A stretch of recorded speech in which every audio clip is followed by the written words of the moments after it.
Manong. Manong! May nakita po kayong mag-ama na dumaan dito kanina? Bakit sir? Ano mo ba yun? Eh, nililigawan ko po yung anak nun eh. Ano bang itsura nung mag-ama na yun? Yung pong babae maputi, maganda, si katawan. Tapos yung tatay po, pangit, maitim. Tapos yung buhok po, paubos na, napapanot na po yung buhok ng tatay. May napasin ka po kayo dito dumaan kanina? Meron sir, pero di ako sigurado kung yun yung hinahanap mong tao. Ah, Papunta sila dun. kasi umalis na raw po doon sa tinitirahan nilang bahay doon eh.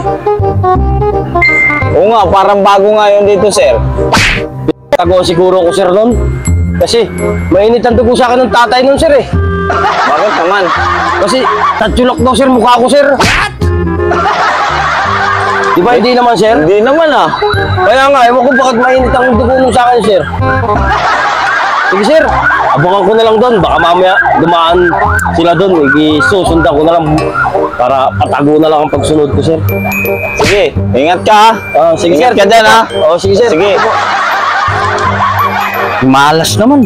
Sarado lahat ng tindahan. Kawawa naman yung anak ko. Sa bagay, may ulam naman doon. Tsaka kanin.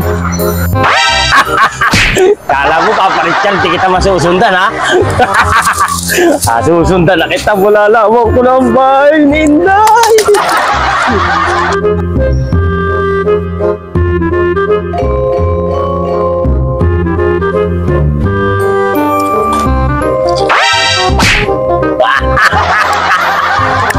Nakita ko ng bahay ni Inday. Alam mo Paparityan, di ko matutukoy bahay mo. Matindi kaya ito maghanap ng bahay. Pa, dyan ka na pala. Sana yung pinamili mo? Wala nga anak eh. Puro sarado pala yung mga tindahan. Paano yun? Wala tayong makain ngayon. Eh meron namang ano dyan. Yung may bigas dyan. Tsaka ano. Ulam. May ulam ba? Oo, meron dyan. Hindi yun na lang. Oo, saing ka na lang. Luto ko.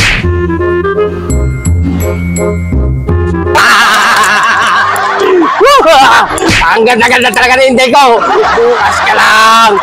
Balikan kita bukas, Inday.